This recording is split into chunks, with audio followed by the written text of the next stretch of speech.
যে আপনারা কুমিল্লা নামে এই বিভাগ বাস্তবায়নের দাবিতে আজকে আপনাদের ব্যবসা প্রতিষ্ঠান বন্ধ করে আজকে আপনারা এখানে একত্রতা ঘোষণা করেছেন। এজন্য আপনাদের কাছে আমরা কৃতজ্ঞতা। আপনারা জানেন এই কুমিল্লা বিভাগ ঘোষণার দাবিতে দীর্ঘ প্রায় 40-42 বছর কুমিল্লা আন্দোলন করে যাচ্ছে, কিন্তু কুমিল্লা যখন বিভাগ ঘোষণার দাবি করে, বিভাগ হয় সিলেট, বিভাগ হয় ময়মনসিংহ, বিভাগ হয় রংপুর, কিন্তু অদৃশ্যর একটা কলকাঠিতে কুমিল্লা বিভাগ ঘোষণা করা হয় না। আমরা কুমিল্লা বিভাগ চাই, কারণ কুমিল্লা আমাদের একটি সুসজ্জিত ক্যান্টনমেন্ট আছে।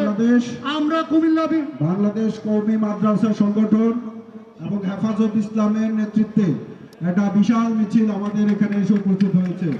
তাদেরকে আমরা করতালি দিয়ে স্বাগত জানাচ্ছি এবং হেফাজতে ইসলাম ও কওমি মাদ্রাসা সংগঠনের সাধারণ সম্পাদককে মঞ্চে আসানোর জন্য অনুরোধ করছি।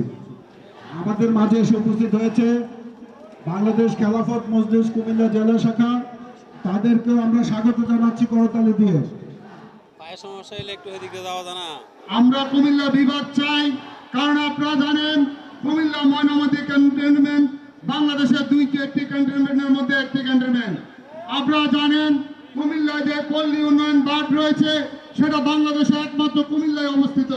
কুমিল্লায় হাজার হাজার কর্মসংস্থানের একটি বিজেট আছে, কুমিল্লায় আমদানি রপ্তানির জন্য একটি স্থলবন্দর আছে, এরকম শত শত প্রতিষ্ঠান কুমিল্লায় আছে। অথচ এগুলো থাকার পরেও শুধুমাত্র স্বৈরাচারী সরকারের শুধু কুমিল্লাকে বলে কুমিল্লা নামে বিভাগ দিবে, ময়নামতি আয়নামতি নামে বিভাগ দিতে চেয়েছিল বলে কুমিল্লার মানুষ বিভাগ নেয়নি। আজকে যে অন্তর্বর্তীকালীন সরকার আছে, আমি মনে করি কুমিল্লা নামে বিভাগ ঘোষণা দিয়ে তারা কুমিল্লার মানুষের মনে একটি জায়গা করে নিতে পারে। সেই ক্ষেত্রে শান্তিপূর্ণ আন্দোলনে কোনো বিকল্প নেই। আমি নেতৃবৃন্দের প্রতি অনুরোধ করব, আজকের এই সমাবেশ থেকে আপনারা ঢাকামুখী কর্মসূচি দিবেন, ঢাকা প্রেস ক্লাবে হোক, সেটা ঢাকা সচিবালয় হোক কিংবা প্রধানমন্ত্রীর প্রধান উপদেষ্টার কার্যালয় হোক। আমি আশাবাদ ব্যক্ত করি যে আগামী জাতীয় সংসদ নির্বাচনের আগে কুমিল্লা ইনশাল্লাহ বিভাগ ঘোষণা করা হবে। এই আশাবাদ ব্যক্ত করে আবারও কুমিল্লার মেয়র